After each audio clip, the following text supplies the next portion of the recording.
A very happy morning to all of you students. How are you all? I hope you all are fit and fine. So students, today we are going to revise the chapter metals and nonmetals. Metals and nonmetals are the two elemental forms of matter. What is meant by elemental form?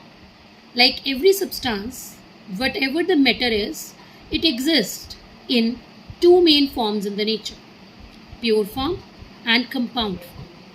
Okay, pure form means the native state, it means in which it exists alone, and the compound form where it exists in combination with some other elements. Metals being reactive exist in the combination with other elements, and non-metals on the other hand being less reactive exists in native state. Okay, so to start with the chapter, firstly, we need to do the physical properties of metals and non-metals, that how we can identify that the substance in our hand is metal or a non-metal. Fine. So let us do firstly the physical properties of metals and non-metals. Now I have written some properties. First of all, it is the state. Non-metals are generally gaseous and metals are generally solid. Then if we talk about their melting point and boiling point, then non-metals generally have low melting and boiling point. Metals on the other hand have high melting and boiling point. Now why I have written that non-metals are generally gaseous? Because there are some exceptions in which the non-metals are solid also and liquid also. And same is with the metals. Metals are generally solid, but we have some examples in which the metals are liquid also. Okay, like mercury and gallium. Mercury is a metal which is liquid at room temperature, and gallium is a metal which will be liquid, like when you put it on your palm it just get liquefied. Okay, so in this way. And non-metals, if I talk about the exceptions of the non-metals, then diamond, if we talk about, is the hardest substance available, but it is made up of carbon, which is a non-metal. If we talk about bromine, then it is a liquid non-metal. Okay, so in this way we have a lot of exceptions. Then if we talk about the malleability, then non-metals are brittle, that is they will just break off. But metals are malleable, that is they can be drawn into sheets. Like silver and aluminium are the most malleable metals. Then if we talk about strength, then non-metals are soft and metals are hard. Then conduction, non-metals are bad conductors of heat and electricity, and metals are good conductor. Among the non-metals, there is an exception of graphite, that graphite is a conducting non-metal. Okay, it is a very good conductor of electricity. Fine students. Then we have some more physical properties, like the metals, they are ductile, that is they can be drawn into wires, but non-metals are not ductile. Then non-metals, they do not have any luster, but the metals are generally lustrous. But again, here is also an exception. Iodine is a non-metal, but it is lustrous. Okay students. Then next is sonorous. Sonorous is the property which is based on sound on hitting. So the metals, they are sonorous, they produce sound, but non-metals are non-sonorous. Then if we talk about the density, then the metals are highly dense. Dense means they have very, you can say, the close proximity of the particles, of the constituent particles, that the particles are very much close together in the metals. But non-metals, if we say, they have low density. Okay. So these were the physical properties of the metals and non-metals. Now next, let us firstly talk about the chemical properties of metals. Okay, so metals, as I told you before only, that metals are very much reactive in nature. They exist in compound form in the nature from where they are extracted. That also we will do in the chapter, that is the metallurgical processes. Okay, so firstly let us do the chemical properties of metal. Here I have tried to sum up almost all the properties. Like the first is the reaction with oxygen. Metals, they react with oxygen to form metal oxides, and these metal oxides are basic in nature. Sodium, if we talk about, then sodium is very much reactive metal. So it reacts with oxygen to form sodium oxide, and it reacts it at room temperature. So because of this only, the sodium is not kept open and it is stored in kerosene oil. Then if we talk about magnesium, then it reacts with oxygen to form magnesium oxides on heating. Okay. Zinc and copper, they are also less reactive metals. So they react with oxygen on strongly heating or on prolonged heating to form their oxides. So in this way, the reactivity of a metal, it depends on the position of that particular metal in the reactivity series, that also I have provided in this PDF. Okay students, so next is the reaction with water. So if I talk about the reaction with water, then metals reacts with water to form metal oxide or hydroxide depending on the reactivity or depending on the water, like whether they are reacting with cold water or hot water, to form oxides or hydroxides, and plus hydrogen gas is released. Like if we talk about sodium, which is again, as I told you, is a reactive metal, it reacts with water to form hydroxide, plus it releases hydrogen gas which catches fire, because sodium and potassium, they react abruptly in the cold water even. So that's why they are not stored in water also, and they are stored in kerosene oil, as I told you earlier. Magnesium, it reacts with boiling water to form magnesium oxide and hydrogen gas is released. Zinc also reacts with the steam, and Fe also reacts with the steam. In this, Fe is also made to be red hot in order to react with water. Otherwise, it doesn't react with water. Fine. Next, if we talk about, is the reaction with dilute acids. Metals react with acids because metals are basic in their nature. Basicity here means that they have the property to release electrons.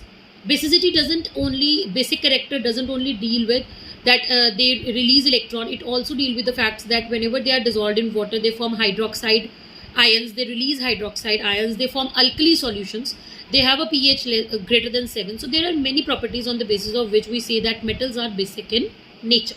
Okay, so thus, as they are basic in nature, so they react with acids to form salts, plus hydrogen gases released. Okay students, then metals also reacts with the salt solutions of other metals to form like less metal, or you can say the displacement reaction they occur. Like Fe, it reacts with copper sulfate to release copper, plus FeSO4 is formed. But if the same reaction you do with zinc sulfate, then Fe is not able to replace the metal. Why? Yes, because Fe is less reactive than zinc. So a more reactive metal can displace the less reactive metal from its compound. Okay, so again here the reactivity series need to be done. So these are the chemical properties of metals. So students, this is the reactivity series: lithium, potassium, barium, sodium, calcium, magnesium, aluminium, zinc, iron, nickel, tin, lead. Okay, and then is hydrogen, then copper, then mercury, silver, gold, platinum.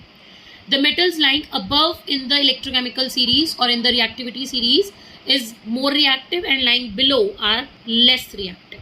Okay, so every metal which lie above in the reactivity series can displace a metal lying below it. Okay students, so now let us do the chemical properties of non-metals. So non-metals, as I told you, they are less reactive, so their chemical properties are also not that much. But yes, they react with oxygen to form their oxides, and they form acidic oxides. Like the metals, as they themselves are basic, so they form the basic oxides, and non-metals on the other hand themselves are acidic, so they form acidic oxides. Okay, then is their reaction with water. Non-metals as are less reactive, so they do not react with water. They do not react with acids also because they are themselves acidic. But yes, they react, a more reactive non-metal reacts with the salt of a less reactive non-metal again to replace it. Okay, then non-metals also react together to form compounds. Like they react with hydrogen, like oxygen reacts with hydrogen to form water, nitrogen reacts with hydrogen to form ammonia. So in this way there are many compounds which they form. Okay students, so in this way we have done with the physical and the chemical properties of metals and non-metals. Now we will do that how these metals and non-metals, they react among themselves, like how a metal reacts with a non-metal. So metals, they react with non-metals to form ionic compounds. Okay, so metals, they react with non-metals to form ionic compounds. Okay, so in ionic compounds, one is a metal and the other is a non-metal. For example, NaCl. Na is a metal, Cl is a non-metal, Mg is a metal, O is a non-metal. So in this way they form ionic compounds. Okay. Now in ionic compounds there exist ionic bonds. What are these ionic bonds? The ionic bonds are the bonds which are formed by, which are actually the electrostatic force of attraction between positive and negatively charged ions. Okay. And what are the properties of ionic compounds? They consist of ions. They are made up of a positive and negative ion. Then they are solid and hard due to the strong electrostatic force of attraction. Like the ionic compounds, there exists a strong electrostatic force of attraction which doesn't allow the ions to move even in the solid state. Then they are definite crystal structures. They have high melting and boiling point. They are soluble in polar solvents. Now what is meant by polar solvents? Polar solvents means the solvents which have positive negative charge separation. Like in water, we have H positive and OH negative.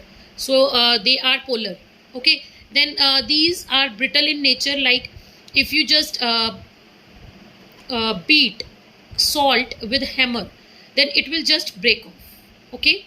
Then these are good conductor of electricity in the molten and aqueous state and not in the solid state. As I told you earlier, because in the solid state they have electrostatic force of attraction, so they are not allowed to move. The ions in the ionic compound is not allowed to move, so they do not conduct electricity, but they conduct electricity in the molten or the aqueous state. So these are the properties of ionic compound. Now let us move towards the formation, that how these are formed. See, look at here. Here also many properties are described in this small diagram. Na. Na is a metal. It has an atomic number of 11.